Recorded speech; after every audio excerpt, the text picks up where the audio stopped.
Mr. President. The senator from North Carolina. Thank you, Mr. President. I come to the floor today to share a little bit of maybe reflection on the pardons of last week. And a part of the reason why I did it, after the president issued the pardons for all of the January 6th protesters, I had a friend of mine call me up because I had said that some of the protesters probably got swept up in the events of the day, but some of those protesters harmed police officers, and I can't support that. I said, when I say I wear this pin almost every day, and when I say I back the blue, period. I back them when they're beaten by people who came into this Capitol on January the 6th. I back the blue because I am endlessly, over the last 10 years, I've been to this floor numerous times to mourn the loss of more than 80 police officers in North Carolina alone who died in the line of duty. I do this time after time after time. The Republican Party is the party that stands for law and order and law enforcement, in my opinion. I have seen people excuse the protest in Kenosha and Portland as just mostly peaceful protests. And what the amazing thing was, when you see this on TV or you see it in the papers, they're saying mostly peaceful protests in Portland and Kenosha. And there's a building on fire in the background, in and around a police precinct. And in Washington, federal agents were injured by law enforcement officials during the Biden administration. And every single one of us said that that's inappropriate and those people need to be brought to justice.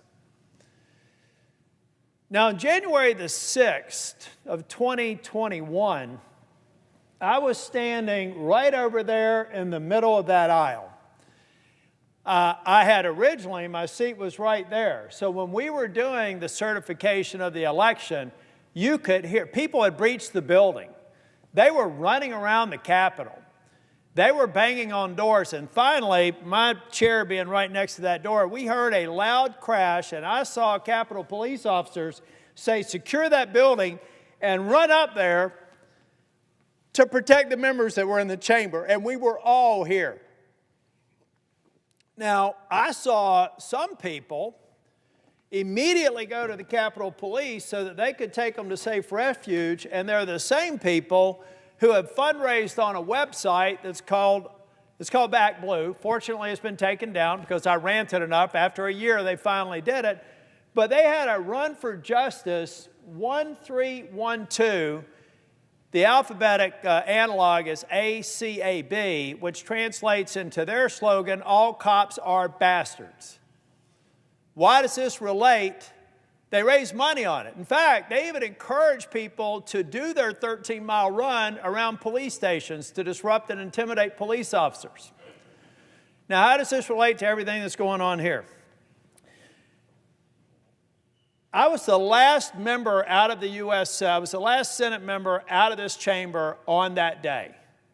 In fact, it was one of the vice president's details that I happen to know that came back to me and said, "Now you've really got to go."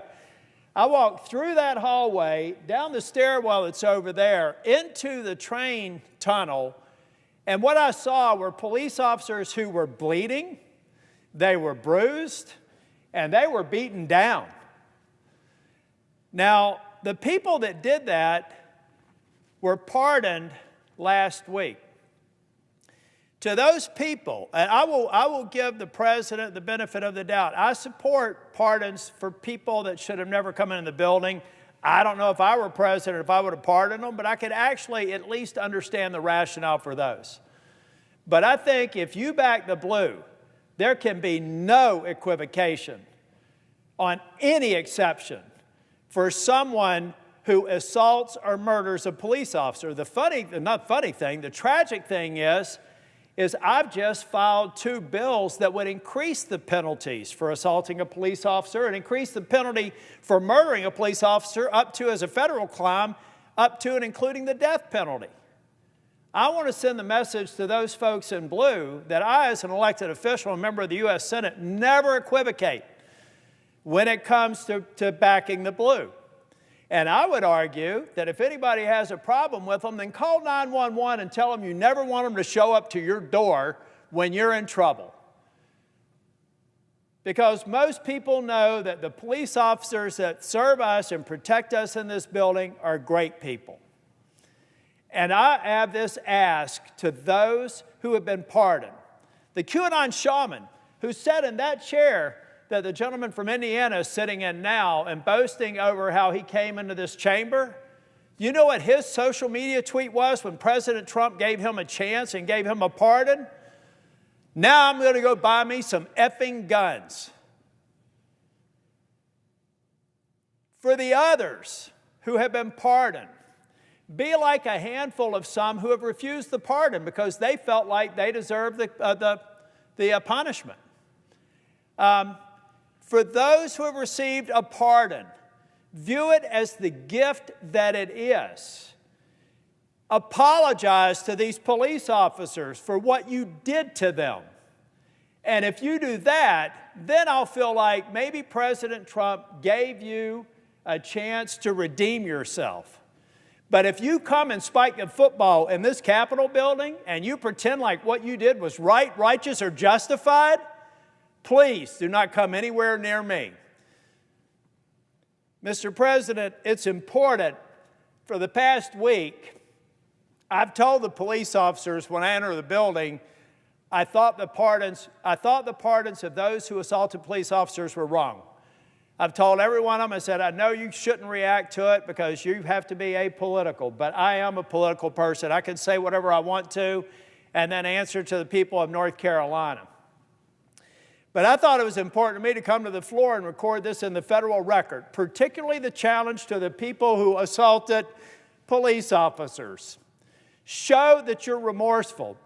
Demonstrate that you were wrong. Don't pretend that that pardon means that what you did was right.